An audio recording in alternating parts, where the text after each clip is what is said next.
Ilang magsasaka naman sa Cuyapu, Nueva Ecija ang nagtanim na lang ng munggo para may maani ngayong El Nino. Nia Upriis, aminadong kapos sa patubig ang ilang taniman dahil sa pagbaba ng tubig sa Pantabangan Dam. Narito ang report. Munggo ang tanim ni George sa 1 hektaryang taniman sa Cuyapu, Nueva Ecija. Inaasahan daw nila kasing kukulangin sa patubig ngayong tag-araw lalo't may banta ng El Nino. Pero kapos pa rin daw ang nakakarating na patubig kaya nangamamatay din ang ilang tanim na munggo. Halos matuyo na kasi ang small water impounding sa lugar. Abot 70 hektaryang taniman sa buong barangay ang apektado ng dry spell. So wala pong tubig sa inyo? Bakit po? Mataas na yun. Kailangan po namin ng tubig.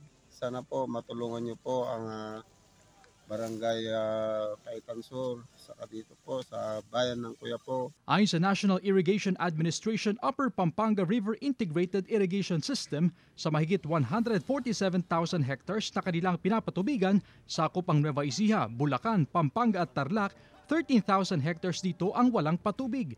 Patuloy daw kasi ang pagbaba ng tubig mula sa Pantabangan Dam na negative 19.97 meters below sa ideal water elevation nito.